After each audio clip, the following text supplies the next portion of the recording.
Alors, nous sommes aujourd'hui le 9 août 2014 et presque chaque fois que je prends le temps de vous faire des témoignages, en plus du listing des bénédictions que le Seigneur m'a envoyé depuis que j'ai mon souci de santé là, me provoquant des œdèmes, je prends toujours le temps de vous faire un petit point sur la question de la santé. En temps normal, je n'en parle pas nécessairement, sauf quand il s'agit de glorifier Dieu. Et force est de constater que Dieu fait de tels exploits sur le plan de ma santé que je ne peux pas m'empêcher de prendre le temps d'en témoigner pour lui rendre grâce et gloire. Et je le dis encore, toute la gloire revient à Dieu, à Jésus, à son Saint-Esprit. Ça fait plusieurs semaines que je vous témoigne de comment Dieu me fait la grâce d'étendre la main sur moi afin de me délivrer de toute douleur, souffrance ou autre chose liée aux conséquences de cette maladie que je n'ai jamais eu auparavant dans ma vie et qui provoque des œdèmes et des gonflements tels que chaque fois ça occasionne chez moi une prise de poids allant de 10 à 22 à 25 kilos. Et Dieu fait l'exploit chaque fois en quelques jours de me faire de me guérir de ces œdèmes et de me faire dégonfler et cette fois-ci le gonflement depuis la semaine dernière était environ a occasionné une prise de poids d'environ 10 kilos de plus. Et entre mardi de cette semaine, à savoir le 5 et aujourd'hui samedi 9, eh bien Dieu a encore fait l'exploit d'étendre la main sur moi et alors que l'œdème avait occasionné, donc comme je le dis, une prise de poids d'environ 10 kilos, et bien aujourd'hui, 4 jours plus tard seulement, je suis entre 4 et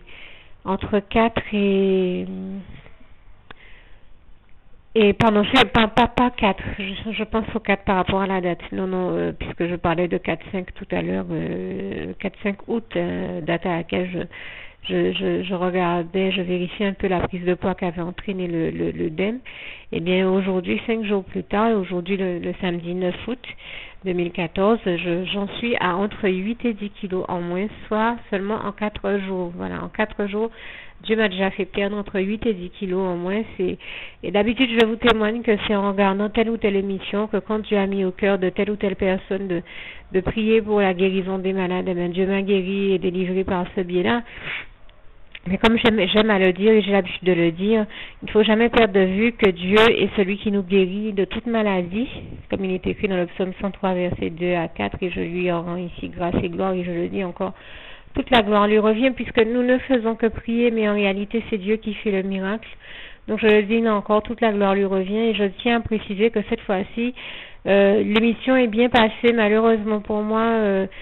Comme je l'ai précisé, il y a eu un très gros orage la semaine dernière chez nous et ça a occasionné, c'est un orage qui a occasionné des dégâts sur bien des appareils ménagers chez moi, des prises électriques qui ne fonctionnaient pas, des lumières qui ne fonctionnaient plus, la télévision qui ne fonctionnait plus et d'autres choses et d'autres appareils tels que l'ordinateur, la box et bien d'autres choses. Et c'était d'ailleurs une forme d'attaque que l'ennemi a diligentée. Bien sûr, ça n'est pas arrivé à n'importe quel moment, c'est arrivé comme par hasard au moment où j'allais mettre 50 vidéos en ligne et il a précisément fait ce coup-là pour que je ne puisse pas les mettre en ligne.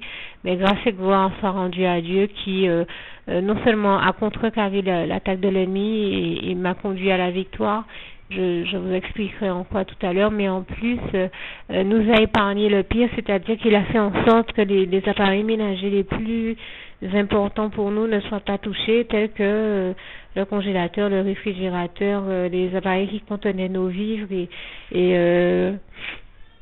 bien d'autres appareils également, tels que le four à micro-ondes, enfin les appareils les plus importants pour notre quotidien.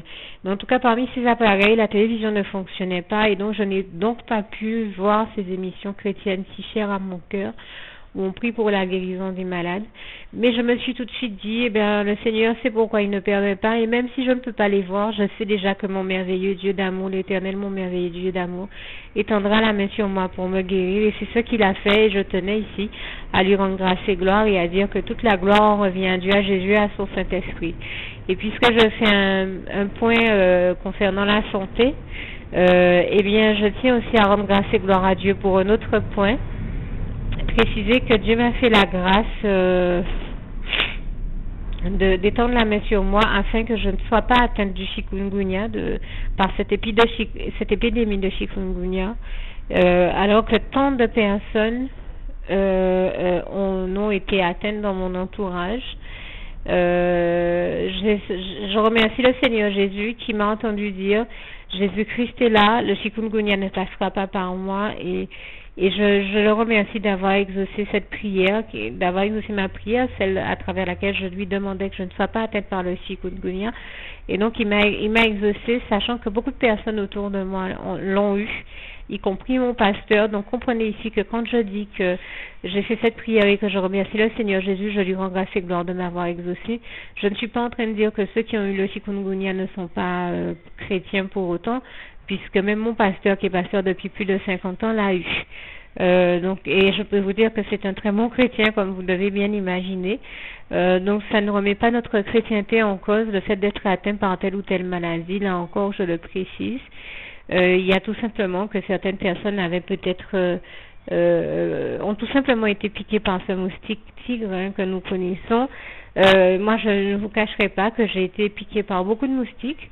Je ne sais pas comment le Seigneur a fait, mais il a fait l'exploit que je ne sois pas malade, et toute la gloire en revient à Dieu, à Jésus-Christ et à son Saint-Esprit. Je ne vais même pas vous dire que certaines personnes avaient peut-être qu'un terrain et pas moi. C'est pour ça que je me suis arrêtée sur ma lancée quand j'avais dire ça tout à l'heure, ou que certaines personnes étaient peut-être plus fébriles que d'autres. Eh bien, j'ai été dans un état de fébrilité tel que je n'avais jamais été auparavant depuis des années, et pour autant, Jésus a fait l'exploit de faire en sorte, je ne sais pas comment il fait pour faire ces merveilles et ces miracles, je le dis là encore, toute la gloire revient à Dieu, à Jésus, à son Saint-Esprit. Dieu a fait l'exploit et je tenais vraiment à le remercier et à lui rendre grâce et gloire ici, de faire en sorte que je ne sois pas atteinte du chikungunya. Et je peux vous dire que j'ai vu tellement de moustiques, mon plafond était couvert de moustiques, tellement de moustiques autour de moi, que je me disais, mais c'est pas possible, comment je vais faire? J'en suis arrivée même à fabriquer ces pièges à moustiques qu'on décrit sur le net et que j'ai affichés sur ma page pour tous ceux que ça pouvait aider. Malheureusement pour moi, il me manquait un élément pour que le piège soit efficace. Donc le piège ne m'a été d'aucune efficacité. Le seul qui m'a protégé, sauvé et étendu la main sur moi pour que je ne sois pas atteinte de cette épidémie de chikungunya, c'est Dieu, c'est Jésus-Christ, c'est son Saint-Esprit. Et vraiment toute la gloire lui revient, parce que je vous assure que même le piège que j'ai pris, le piège à moustiques que j'ai pris le temps de fabriquer, voyant le nombre de moustiques qui m'entouraient, n'a pas fonctionné du tout. Il n'y a pas eu un seul moustique de tomber dans ce piège. Donc c'est vous dire que c'est vraiment Dieu qui a étendu la main sur moi et qui m'a protégée de cette épidémie et qui continue à le faire. Et je tenais ici, là encore, à le remercier et à le dire. Toute la gloire en revient à Dieu, à Jésus, à son Saint-Esprit. Merci Seigneur pour toutes tes merveilles, miracles, prodiges, tout ce que tu as accompli dans ma vie et tous ces gestes d'attention et d'amour envers moi. Je t'en remercie encore Seigneur. Merci éternel, mon merveilleux Dieu d'amour. Je t'aime et nous t'aimons, nous tous tes enfants. Juste une petite précision pour tous ceux qui ne sont pas encore, qui n'ont pas encore choisi la meilleure des options qui soit, qui est celle d'aller se placer, de faire le choix à soi-même, d'aller se placer dans les bras d'amour de Jésus-Christ, pour se mettre à l'abri de ce monde cruel. Eh bien, je partage avec vous la prière par le biais de laquelle on y accède. Et commence par vous rappeler également ce passage de Jean 14 verset 6 où il est écrit que Jésus-Christ est le chemin, la vérité et la vie. Nul ne vient au Père, Dieu, sans passer par le Fils Jésus-Christ, bien sûr. Je le dis à ma manière, vous regarderez comme il est actuellement écrit dans vos Bibles là encore. Et donc, n'hésitez pas à ouvrir vos cœurs à Dieu, à Jésus, à son Saint-Esprit, à être sincère avec lui et à lui adresser la prière qui suit, à lui dire tout simplement, Éternel mon Dieu, Seigneur Jésus-Christ, moi, un tel, vous dites votre nom et votre prénom, je t'accepte aujourd'hui comme mon sauveur personnel, le seul maître et roi de ma vie. Je remets toute ma vie entre tes mains puisqu'elle t'appartient, Éternel mon Dieu, puisque tu l'as créée, cette vie. Donc tu en es donc le seul maître et propriétaire comme de tout ce qui existe dans tout l'univers. Je remets donc toute ma vie entre tes mains, je te la donne. Merci éternel mon Dieu aussi de permettre que cette vie que tu m'as donnée continue à être à ta gloire et que je continue à te servir, à t'appartenir pour l'éternité, d'éternité en éternité. Merci aussi Seigneur de faire que je continue donc à te servir et à t'appartenir pour l'éternité, d'éternité en éternité, et aussi Seigneur de m'accorder la grâce de ton pardon et de ta miséricorde pour tous les péchés que j'ai commis tout au long de ma vie, jusqu'à la date d'aujourd'hui incluse, et c'est au nom puissant du Seigneur Jésus-Christ que j'ai fait cette prière. Et à vous tous qui avez fait cette prière, je vous dis que Dieu vous bénisse abondamment, puissamment, richement, et surtout n'hésitez pas à la partager avec tous vos proches et contacts, amis, membres de vos familles, collègues, bien-aimés, tous ceux que vous aimez, et surtout tous ceux à qui Dieu vous mettra à cœur, avec qui Dieu vous mettra à cœur de la partager. Et comme j'aime à le dire, si vous n'avez pas encore pris le temps de faire cette prière, comprenez bien que voilà, ça ne vous coûte rien de la faire, c'est gratuit, c'est indolore, et que voilà, vous n'êtes pas obligé de me croire, mais moi il m'est arrivé tout comme vous de devoir faire cette prière un jour dans ma vie, et quand on m'a proposé de la faire, je me suis dit, et si c'était vrai, et si c'était vraiment Dieu qui, par ce biais-là, m'appelait à lui et me demandait de lui donner ma vie, de l'accepter, c'était Jésus qui était en train de vraiment me tendre la main et qui était en train de me demander de l'accepter comme mon sauveur personnel, je ne pourrais pas passer à côté de l'occasion de lui dire oui, parce qu'il faut aussi que je reste ouverte à ce que Dieu peut avoir à me dire. Il faut que je garde mon cœur et mon intellect ouvert à ce que Dieu peut avoir à me dire. Donc je me suis dit, je ne peux pas courir le risque de passer à côté de mon éternité, de passer à côté des meilleures choses de la vie, surtout si le maître et créateur de la vie m'appelle et cherche à me sauver. Pour être sauvé, il faut bien que je lui dise oui, que je souhaite qu'il me sauve. Oui, Seigneur Jésus-Christ, je t'accepte comme mon sauveur personnel. Et c'est le sens de cette prière. Et comme je dis, elle ne nous coûte rien à faire. Et puis surtout, moi je vous dis, du jour où je l'ai faite, j'ai vu Jésus changer ma vie en mieux sur tous les plans. Et donc je crois que ça ne vous coûtera rien, ça ne vous coûte rien vous non plus de la faire et puis d'expérimenter, de regarder comment les choses vont se dérouler dans votre vie, de regarder Jésus changer votre vie en mieux, à vous aussi. Et voilà, d'en faire l'expérience. Et pour en faire l'expérience, il faut commencer par faire cette prière. Donc si vous ne l'avez pas encore dite, réembobinez tout simplement cette vidéo ou ce document si vous préférez.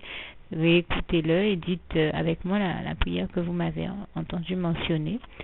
Et n'oubliez surtout jamais que tout est possible à celui qui croit en Dieu, en Jésus-Christ et en son Saint-Esprit, comme il est écrit en Marc 9, verset 23, et que tout est possible à Dieu, comme il est écrit en Marc 10, verset 27. Que Dieu vous bénisse donc et à bientôt.